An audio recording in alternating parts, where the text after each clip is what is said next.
নমস্কার বন্ধুরা, বং পাকশালাতে আপনাদের সবাইকে স্বাগত।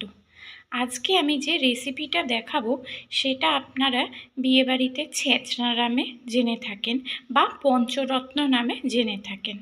পঞ্চরত্ন মধ্যে আমি নিয়েছি আলু, বেগুন, কুমড়ো, পটল, ঝিঙে, পুঁই শাক আর মাছের মাথা। আপনারা চাইলে আরও অন্যান্য যেসব সবজি আপনারা পছন্দ করেন সেগুলি সবই দিতে পারেন।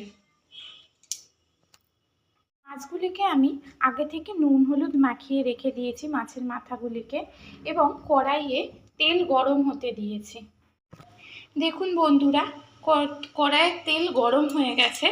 এবার আমি একে একে মাছের মাথাগুলি ভাজতে দিয়ে দেব।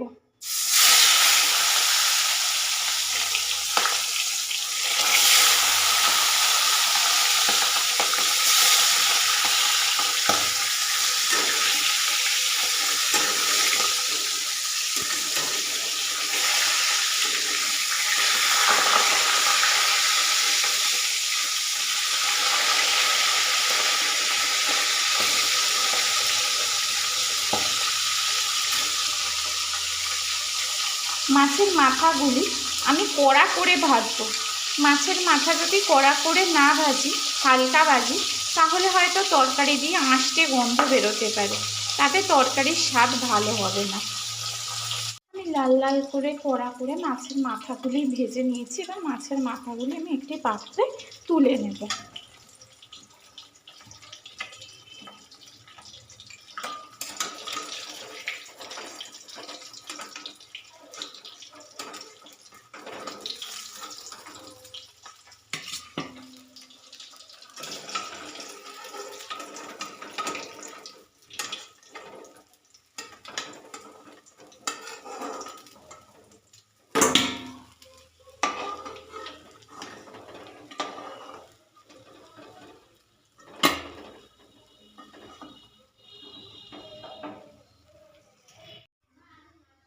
আমি তেলের মধ্যে দিয়ে দিয়েছি 2টি তেজপাতা, একটি শুকনো লঙ্কা এবং কিছুটা পরিমাণ 5 ফোড়ন দিয়ে 20 থেকে 30 সেকেন্ড নাড়িয়ে চাড়িয়ে নিয়েছি। এবার আমি কেটে রাখা সবজিগুলি একে একে দিয়ে দেব।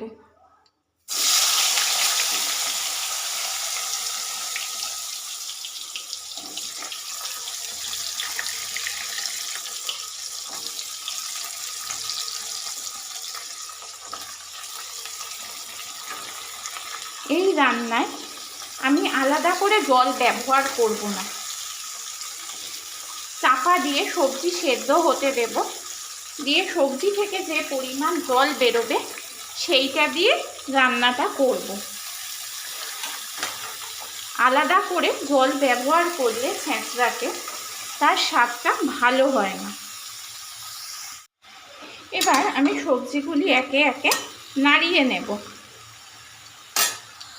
বন্ধুরা, আগে থেকে 5-6 কোয়া রসুন থেঁতো করে আমি রেখেছিলাম, সেইটা এবার এর মধ্যে আমি মিশিয়ে দিয়ে নাড়াতে থাকবো গ্যাস মিডিয়াম ফ্লেমে রেখে। বন্ধুরা, আমার সবজি দিয়ে খানিক জল বেরিয়ে গেছে। এবার আমি আস্তে আস্তে পুঁই শাক ও পুঁই ডাঁটাগুলি দিয়ে দেব।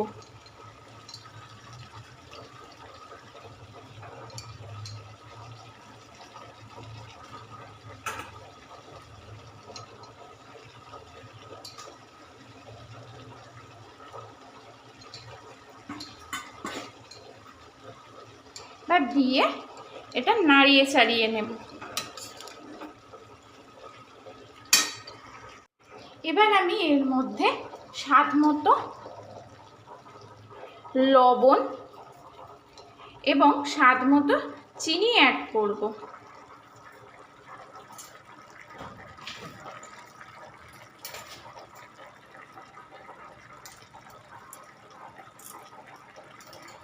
এটা আপনারা যতটা পরিমাণ সবজি দিচ্ছেন তার উপর ডিপেন্ড করবে।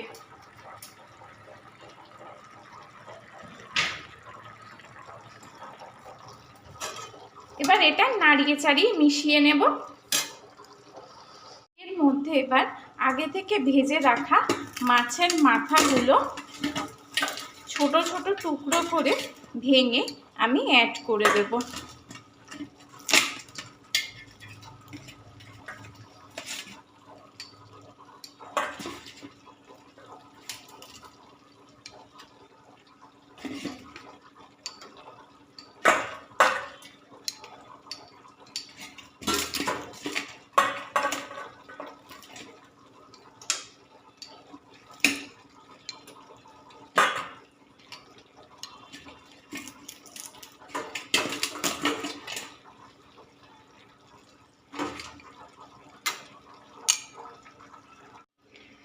আমি মাছের মাথাগুলি ছোট ছোট করে ভেঙে তরকারির সাথে নাড়িয়ে চাড়িয়ে নিয়েছি। এবার আমি এটা ঢাকা দিয়ে দেব, থালা দিয়ে সেদ্ধ হতে দেব।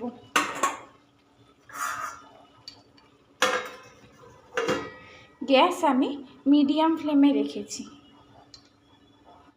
আমার সব সবজি সেদ্ধ হয়ে গেছে, সবজি দিয়ে জল বেরিয়ে গেছে। এবার আমি এর মধ্যে কটা কাঁচা লঙ্কা চিড়ে দিয়ে দেব। দিয়ে এটা মিশিয়ে নেব।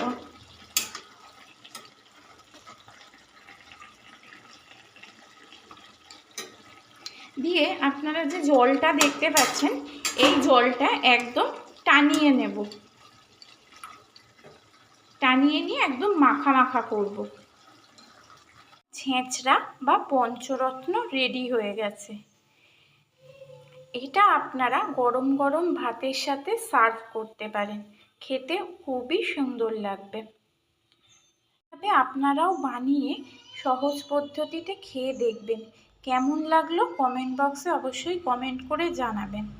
আমার রান্নাটি ভালো লাগলে চ্যানেলটি সাবস্ক্রাইব করে দেবেন এবং পাশে থাকা বেল আইকনটিকে দাবিয়ে দেবেন। আর বন্ধুদের মাঝখানে ভিডিওটি শেয়ার করে দেবেন।